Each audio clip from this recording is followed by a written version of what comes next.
Today we're going to take a look at pronouns. And some of you may be asking, what is a pronoun? A pronoun is a word that replaces a person or thing which has previously been mentioned in a sentence. This is a cat. There's that kitty cat. Here it comes again. It is cute. We know that it refers to the cat which has previously been mentioned. And also, it has clawed my eye out. Personal pronouns refer to the person of the word that's indicated, and we learned earlier this year that person indicates who. I or we indicates first person. You indicates second person. He, she, or it indicates third person, and the plural of that would be they. Pronouns also can take every case that we've learned so far and function. So, for example, give the book to me. To me expresses the dative case. I saw her at the mall would show the use of the direct object or accusative case. And I hit him with it. We've got two pronouns in there, actually three. I is working as the subject, him is working as our direct object for the accusative case, and with it would be an ablative construction because of the with. Now we're going to start to take a look at all the different forms of the pronoun in all their declined forms. So this is very important that you write this down for class so that you have the knowledge coming into our activities tomorrow. First person, indicating I or we, is indicated by these forms. The singular column, ego, mei, mihi, me. And the plural, nos, nostri or nostrum, nobis, nos, nobis. The second person also has its own forms for every single case. For the singulars, we have tu, tui, tibi, te. And for the plural, wos, westri or westrum, wobis, wos, wobis. And again, this is you, and this column over here is you all. Now for he, she, and it, we have to indicate genders.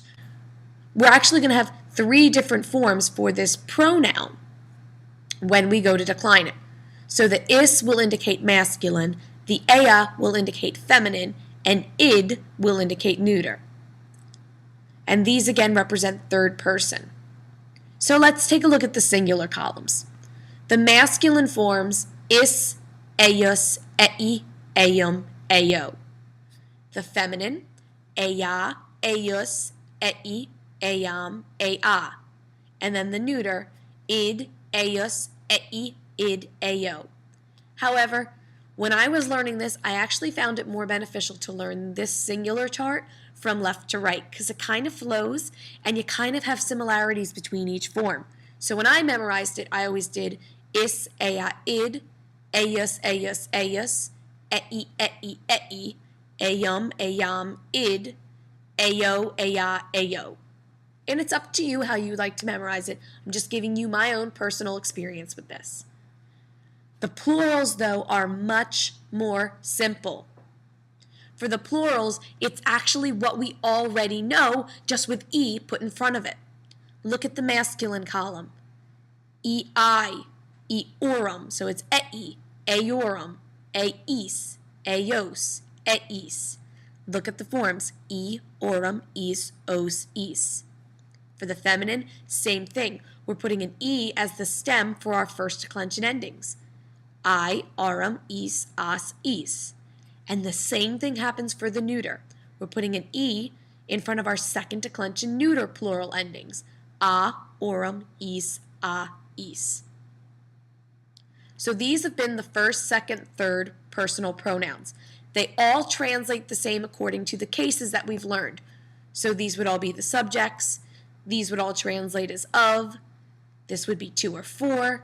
This would be to your direct object. And then this would be the by or with. And that works for what we saw for the first person, the second person, and the third person.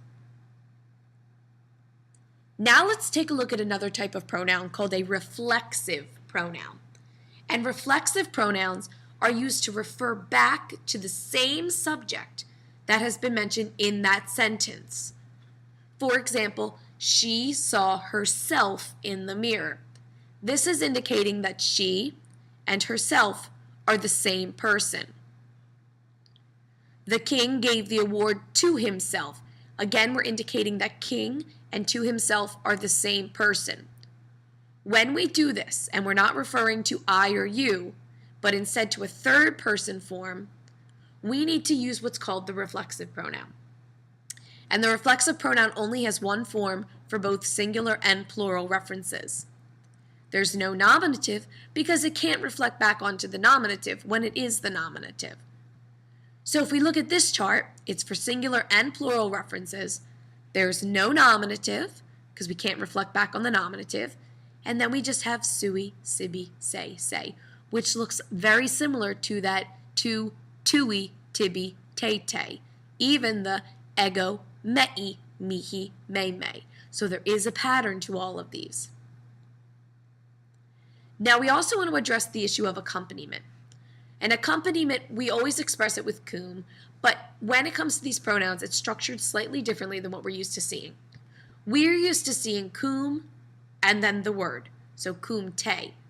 But when we deal with pronouns, it actually flips around, and the cum gets added to the end of the pronoun to make te cum, like me cum, se cum, nobis cum, and vobis cum. So te cum is with you, me cum with me, se cum with him, her, or it, nobis cum with us, and vobis cum with you all. So let's wrap it up. In the end, today we learned that a pronoun takes the place of a noun.